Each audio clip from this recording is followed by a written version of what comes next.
Oke. Shalom, jemaat Tuhan yang dikasihi Tuhan kita Yesus Kristus. Sebelumnya saya ingin memperkenalkan diri saya. Nama saya Theop Kuranino Bais. Saya berasal dari Gereja Gemit, Kupang, NTT. Saya di sini diutus oleh Fakultas Teologi Universitas Kristus Satya Wacana untuk berpraktik khotbah di gereja ini. Sebelumnya saya mengucapkan terima kasih karena sudah diterima di gereja ini dan mungkin bisa menambah pengalaman saya untuk ke depan. Khotbah minggu ini kita awali dengan tema Cintaku pada Rumahmu. Pasti jemaat Tuhan yang terkasih sudah mengenal, memahami apa itu cinta. Cinta merupakan sebuah ikatan emosional, hubungan batin antara pribadi manusia dengan pribadi manusia lainnya. Seperti kita membangun hubungan dengan sesama kita, sesama pacar bisa, ataupun di dalam hubungan rumah tangga. Kita membangun rumah tangga berdasarkan landasan cinta. Pada konteks Alkitab ini, Yesus menyucikan bait Allah, dimaksud adalah kecintaannya terhadap umatnya dan juga kecintaannya kepada Bapaknya. Mengapa demikian? Yesus ingin memberitakan kepada kita kabar sukacita melalui dirinya yang diutus oleh Allah. Kenapa penggunaan kata cinta di dalam tema khotbah kita kali ini? Karena cinta itu mengawali rasa kasih sayang kita terhadap sesama, bisa saja terhadap barang. Seperti jemaat Tuhan memiliki sebuah benda kesayangan, pasti akan dirawat sebaik mungkin dan dijaga keutuhannya kan, untuk dia bisa bertahan lama, untuk bisa dipakai terus menerus. Begitu pula dengan Tuhan Yesus di konteks Yohanes ini ingin mengajarkan kepada kita bahwa kecintaannya itu sangat besar. Di dalam ayatnya yang pertama hingga ayatnya yang 13 hingga ayatnya yang ke-14, Yesus datang ke bait suci dan ingin mengusir dan merombak bait suci. Mengapa Yesus ingin melakukan hal demikian? Karena kecintaan itu, dia melihat bahwa bait suci yang awalnya dimaknai sebagai tempat peribadahan, di mana Roh Tuhan bersemayam di dalamnya, sekarang menjadi tempat perdagangan, jual beli barang-barang di dalamnya. Seperti kita ketahui bersama bahwa bait suci itu merupakan tempat peribadahan orang Yahudi. Nah, pada zaman itu bangsa Yahudi sudah tersebar meluas di mana-mana mereka berada. Bukan hanya di wilayah Israel saja, bahkan dari luar Israel pun bangsa Yahudi pada berdatangan dan mereka disebut peziarah. Maka dari itu sangat tidak mungkin kan mereka membawa korban bakaran dari jauh, berjauhan datang membawa barang-barang itu, membawa korban-korban. Maka dari itu para imam mengizinkan warga jemaat sekitar bait suci untuk memperjualbelikan korban bakaran. Seperti ada tertulis di dalam ayat 13, didapatinya pedagang lembu, kambing domba, dan merpati, serta penukar-penukar uang duduk di situ. Lalu, kenapa Yesus merombak dan mengusir mereka? Karena ada alasan di balik semua itu. Jadi, Yesus hadir ingin menghadirkan kuasa Allah di tengah-tengah keberadaan dia saat itu. Pada saat itu dia datang ke bait suci lalu merombak, mengusir mereka dan berkata kepada mereka, aku ingin kalian pergi dari sini. Seperti ada tuan tanah datang mengusir karena sudah lama tidak membayar hutang. Seperti itulah Yesus mengusir mereka pada zaman itu.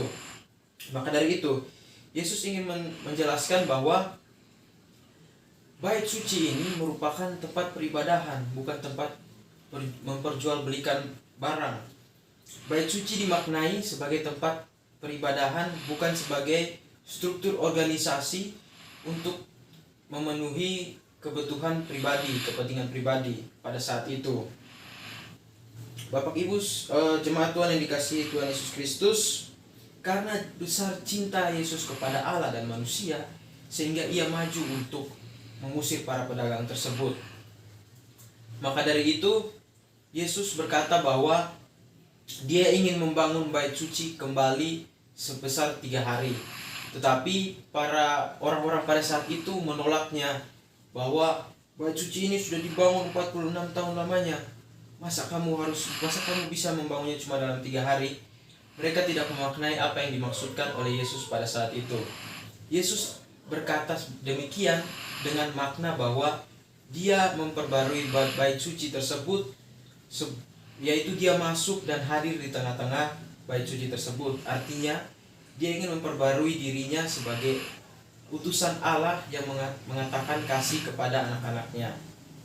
Maka dari itu, jemaat yang dikasihi Tuhan, sudahkah kita dalam kehidupan kita membawa nama Yesus dalam diri kita, tubuh kita ini sebagai bait suci di mana Tuhan bersemayam?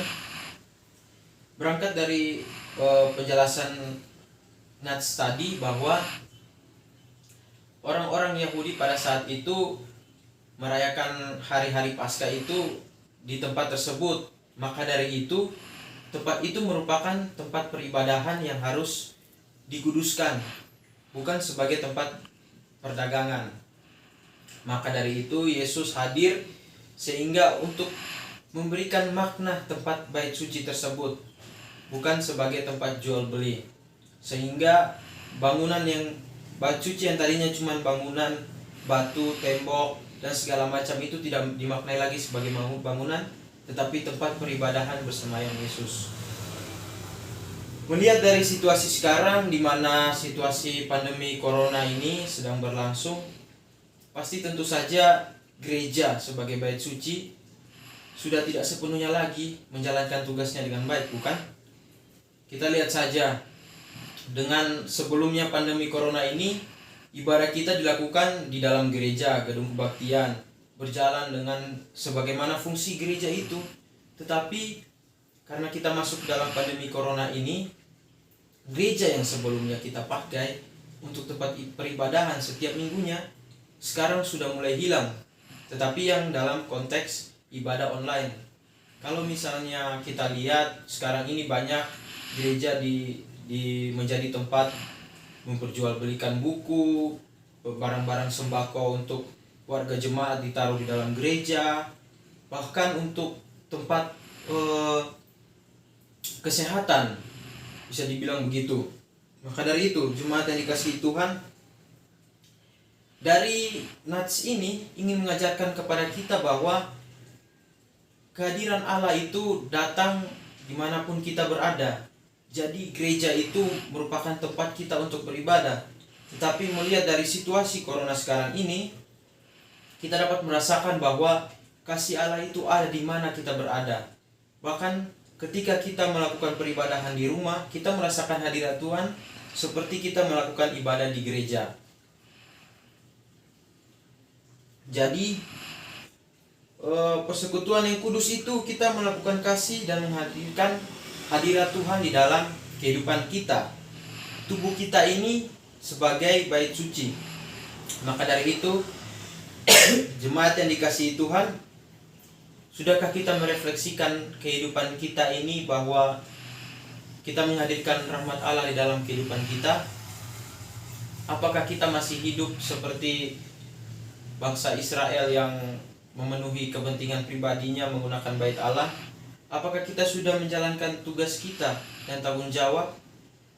Maka dari itu, menyongsong hari Paskah dalam minggu Prapaskah yang ketiga ini, mari saudara-saudari jemaat Tuhan yang dikasihi, kita sama-sama merenung kembali, apakah hadirat Allah sudah ada di dalam diri kita atau belum? Apakah kita sudah membawa nama Tuhan dalam segala pergumulan kita, ataukah hanya sekedar kita datang ke gereja untuk beribadah, tetapi otak dan pikiran kita keluar dari peribadahan? Mari kita sungguh-sungguh datang ke hadapan hadirat Tuhan, menghadirkan tubuh kita sebagai gereja, bahwa tubuh kita adalah bait suci di mana tempat Tuhan bersemayam. Sekian dari saya, amin.